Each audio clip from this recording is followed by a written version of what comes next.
આગળ સમાચારમાં વાત કરીએ તો રાજકોટથી સમાચાર પ્રાપ્ત થઈ રહ્યા છે। મહત્વપૂર્ણ સમાચાર કહી શકાય કે રાજકોટમાં જસદણમાં એસટી ચાલકોએ ચક્કાજામ કર્યો છે। તો રાજકોટથી સમાચાર પ્રાપ્ત થઈ રહ્યા છે। ખાનગી વાહન ચાલકો સાથે બબાલને લઈને ચક્કાજામ કર્યો હતો। તો ખાસ કરીને વાત કરવામાં આવે તો ડ્રાઈવર અને કંડક્ટર સાથે મારામારીનો બનાવ બનવા પામ્યો હતો। તો એસટી ડ્રાઈવર કંડક્ટરે આટકોટમાં બસને થોભાવી દીધી હતી। સમગ્ર મામલે આટકોટ પોલીસ સ્ટેશન પહોંચ્યો હતો। પોલીસે ખાનગી વાહન ચાલકોની અટકાયત કરી લીધી છે। તો સમગ્ર મામલો પોલીસ સ્ટેશન સુધી પહોંચ્યો હતો। સાથે જ કહી શકાય કે ખાનગી વાહન ચાલકની અટકાયત કરી લેવામાં આવી છે અને વધુ કાર્યવાહી હાથ ધરાશે।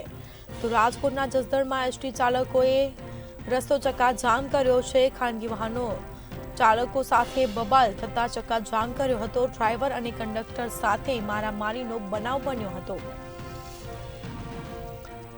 એસટી ડ્રાઈવર કંડક્ટરે આટકોટમાં બસોને થોભાવી દીધી હતી અને સમગ્ર મામલો પોલીસ સ્ટેશન સુધી પહોંચ્યો હતો। પોલીસે ખાનગી વાહન ચાલકોની અટકાયત કરી છે। આ મામલે વધુ કાર્યવાહી હાથ ધરાશે।